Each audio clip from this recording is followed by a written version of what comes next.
What's up, beautiful people? Hope all is well. Welcome back to another episode of Meet the Women Behind the Courage Couture Gala. I'm your host and visionary, Leah M. Forney. I'm super excited to bring another one of my incredible team members to this conversation. She is my sis. She is the homie. I've known her for over a decade. I could go on and on. And she is a creative genius. Like, if y'all have been seeing the graphics, it is her, not me, because anybody that knows Leah knows that she designs like a 3-year-old. So it's my girl LaToya Burris in the building. What's up, sis? Hey, everyone. Nothing much, just here on this fine afternoon or evening. Listen, I'm super excited that you are here. So please tell the people a little bit about yourself. Sure. So again, my name is LaToya Burris. I'm originally from New York City, but I moved down here to the DMV area, Maryland to be specific, in 2 years ago. So almost 2 years. It's July 2023.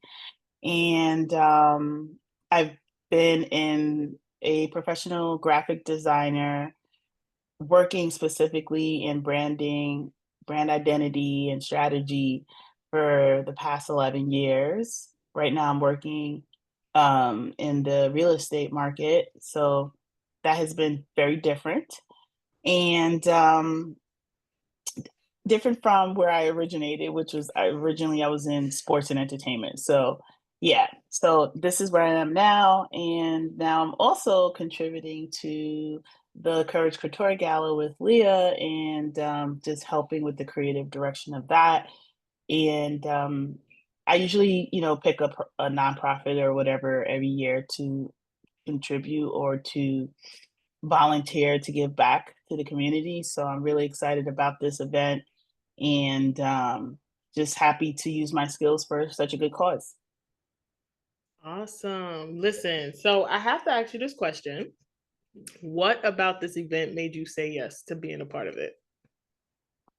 I think one, I have a few people in my life in my close circle that are survivors of sexual violence, and I think there's a lot of misinformation or just not an there's awareness, I think, but I think there could be more awareness for those in different audiences about how do you deal with or support someone when something like that happens to them, because I just remember in the incidents that I've been so the person has been vulnerable with me and wanting to share that with me, not feeling equipped to really help navigate such a serious and like traumatic experience. So I just think that there could be so much more work done just educating people, not only beyond preventative measures, because trying to prevent something like that, I think is really difficult. And I think that there could just be a lot more work done on the education part and empowerment too. I think there can be a lot more done to just get people who had these experiences to take back their lives and empower them and allow them to have a fulfilling life and not allow this terrible thing that happened to them to just completely um, shape them and hold them stagnant in place. Yeah. So I think the work that your organization, Save Me, your story, really has resonated with me. And like, you're not the only person that I know, but like I have friends too that are survivors, like I said earlier. And um, I think just participating in this event makes me feel like I'm helping, Yeah. like I'm doing something like the right thing. Um, putting action behind how I feel in my support for those people. Yeah, no, that's good. I think to your point, yeah, we got to do better in educating and making people more aware.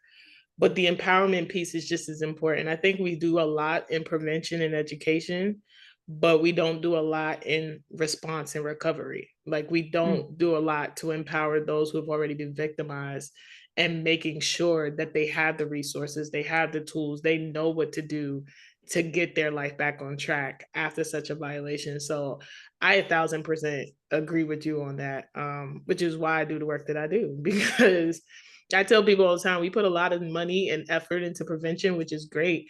But the problem with prevention is that we're having those conversations with the wrong people because what you're saying to a survivor or a victim is that you can do something to prevent this violence from happening. And we know that that's not the case. There's nothing that they could do differently. So I think that education has to change from more of a preventive thing to more of a response. Like, how do we respond when it does happen, and what steps do we take people through so that they can heal and they can recover and they can thrive? So 1,000% agree with you on that.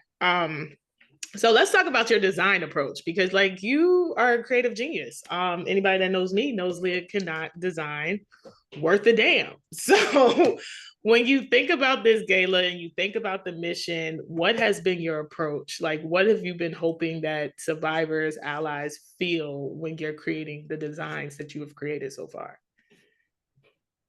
I think I wanted to be very aware of who I was talking to because, there's multiple people that we're speaking to on behalf of the organization and the event. And that awareness is important. I guess we can blend in between there. So I think it's important to have awareness and understanding of your audience Mm-hmm. before you start a creative project. So knowing that, the gala is going to attract allies, is going to attract survivors. It was just very important for me to have an understanding of who those people were, what those personas Yeah. look like, sound like, so that I can use the right approach in the creative. So I also just wanted to be very sensitive too, Mm-hmm. making sure that when we do use imagery, is this imagery appropriate? Does this Yeah. make sense? Um, there's a lot of things that I wanted to do with imagery that we can't do yet because this is a grassroots movement. So for you guys out there, donate, support us because it would allow us to do things like do a photo shoot and capture our Mm-hmm. like original imagery. Yeah. So I'm looking forward to this very first gala because you can use that imagery this instead of using like stock images, which nothing's Mm-hmm. wrong with stock images, but sometimes the best way to get your message to point across is through original imagery. And Yeah. a lot of brands encourage that, you know, that approach in even identifying what that imagery will look like. Sorry guys for this diffuse lighting thing going on here, but yeah. So yeah, I think for me those are a lot of the things I was considering when I started to kind of shape the identity for the Courage Couture Gala. I Yeah. considered even the color choices were a lot largely informed by that teal or turquoise color Mm-hmm. that is recognized as the color for sexual violence survivors. That we wanted to incorporate that as a core brand element. I thought that the font should be strong because the whole thing was about courage, the Yeah. being courageous and um having the courage to tell your story, having the courage to be an ally, having Yeah. the courage to educate others, So there were a lot of intentional decisions made with every element of the brand design system that we created for Courage Couture Gala because and it was all based on the objective of the goal, which the goal is to educate and to empower Yeah. and to create and to support this scholarship fund that we're building. So I think I answered the question. No, you did. I think it's really good that you started talking about knowing who the audience is, right? Because I think where a lot of brands, especially newer designers, go wrong is like they don't think of who the audience is, right? And like even with me, when I'm writing, whether it's social media or a book or whatever, like I always have to think like, who is this for, right? And Mm-hmm. making sure that my language matches the audience, right? So the same in your world of design is like I got to know who are we targeting, so then I can make sure every element from the fonts and the colors, right, and the images all will resonate with the people that we're targeting. So I definitely think that you have done an incredible job with that because again, I design like a 3-year-old, so I wouldn't be able to do it. I listen, everything looks good to me. So when I send it to you and you're like, no, no, we're not doing that. So, but to your point about design, is there ever been a moment where there's like an emotion that you're like hoping gets evoked when people look at some of the designs that we put out? Yes, I want definitely to evoke empathy, to invoke passion, passion to want to be passionate about supporting survivors, supporting the movement, you know. Yeah. Um so those are definitely some of the feelings I wanted to communicate with the creative. Also, you know, the gala originally concept wise started out as like a fashion show. So many people may Mm-hmm. not know that because we later shifted or pivoted, but that was another element of the original concept. So Mm-hmm. the original creative direction was there was definitely a sense of like, you know, gowns and like being fashionable, Yeah. but being fashionable for a good cause. And we were tying in the idea of having survivors walk as models and different things. So the original idea, like if people look at the logo, they'll be like you could see there was a heavy influence of that idea and concept, even in the ideation of the Courage Couture Gala, Mm-hmm. which almost looks like not only a runway, but also looks like the T looks like a runway a little bit, but it also Yeah. is holding up the word courage. So it's definitely again everything was very intentional, and even though we pivoted to just a gala and black tie event, which is fine, we still have that that essence of be proud, like be Yeah. proud to be here, be proud to support this cause and initiative, be show up in your best suit and tie, your best gown, and you and be graceful Yeah. and share your story or support those who are sharing their story. So I think Yeah. the branding, the brand identity system that we've created has legs and will evolve with the fundraiser that you plan to do, hopefully annually or however Yeah. we move forward. But um, I feel like it can evolve with the gala and the organization. Yeah, no, for sure. And it's funny because yeah, when we made the pivot, like I still feel like the fashion piece has always stayed. Like it just it's now in a different form, but I feel like the original concept still stayed. And I one of the things I loved about the logo was how that T was holding up the courage, because I think a lot of times people don't realize that it like courage can feel heavy a lot of times, especially when you're a survivor and surviving something. So like to really feel the weight, that's what that image looks like for me. It's like, oh, the T is carrying the weight. And that's what I want people to feel when they're coming in the doors of the Prince George's Ballroom, is that there are going to be people there that's going to help you carry the weight of what it feels like to have to step out and share your story. You know, for some people, they've never said it, you know, and then they walk into a space that's curated just for them and they find community.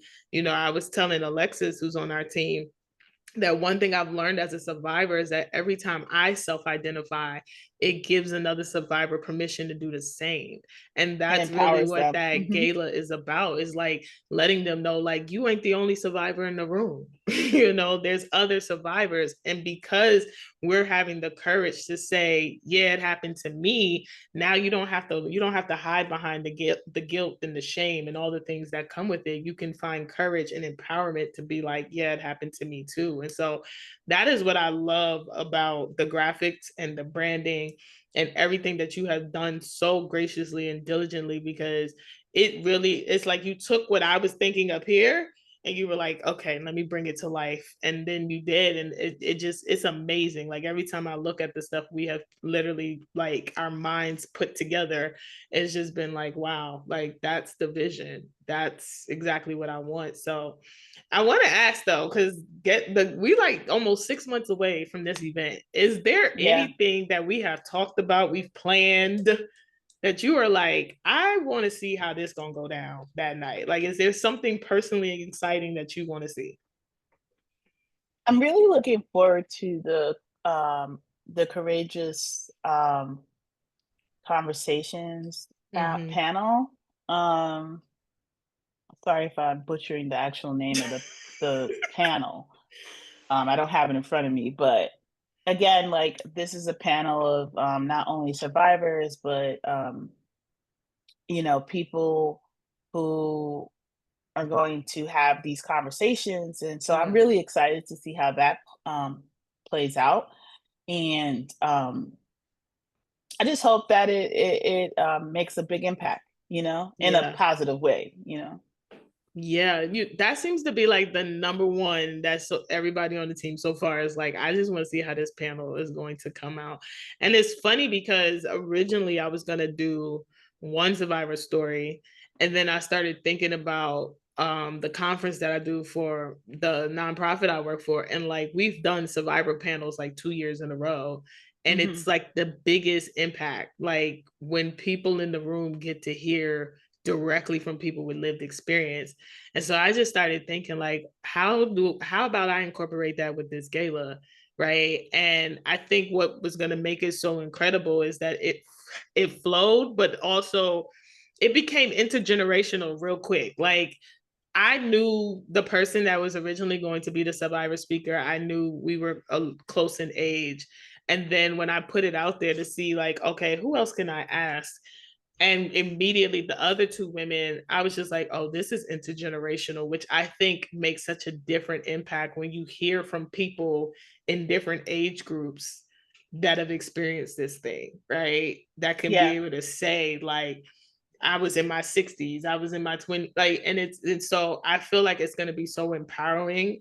And again, it gives that community feel that you don't have to go through this by yourself, because I think so many survivors of just violence, period, feel like they got to go through it by themselves. Like they feel like they are in this by themselves. And so it is my hope that that's not the case, that people walk away to that night feeling like, I really do have community. I really do have a tribe. I really do have somebody that I could call or text and be like, hey, I'm going through, because it's nothing like someone who's walked the same path as you that get it. Like other people might not get it. But when you have someone that's like, yeah, I'm a survivor too. So I know what it's like being up at night. I know what it's like to be struggling with shame. I know what it's like you begin to feel like you're not by yourself. So I'm excited about the panel too. I can't wait to see how that plays out as well. So as we wrap up, tell the people, how can they support you, what you got going on, all that good stuff. um, you can support me by visiting my website, toyaburris.com. Um, You can also support me by donating to the Courage Couture Gala and supporting the fundraiser for the scholarship fund, or even buying a ticket would go a long way. So those are other ways you can, or even just sharing this interview, not only Yeah. talking about branding and design, but just this cause because it's just so important. So those are some of the ways you can support me. As far as things I got going on, I'm happy to announce I launched a new referral program called Creative Connections. It's on toyaburris.com. So if you know anyone out there who is looking for a design professional to get them across the hump and give them high level creative solutions, then I'm your girl. I'm your lady. Okay. So yeah, you could visit my website and just put in your information and go from there. There's also a lot of rewards and opportunities for those who are doing the referring. So yeah, that's what I got going on right now. Listen, y'all better hit up my sis. And I can only say that because she is the reason why my website does amazingly because she rebranded it. She's done a book cover. Like, listen, it's so many things that I'd be like, don't you want to fix this real quick? And so, yeah, hit her up. Well, sis, thank you so much for taking some time to be on this little video interview about the gala. And y'all get your tickets. Like, general admission is on sale. Get them Right while you now. can. Get them now.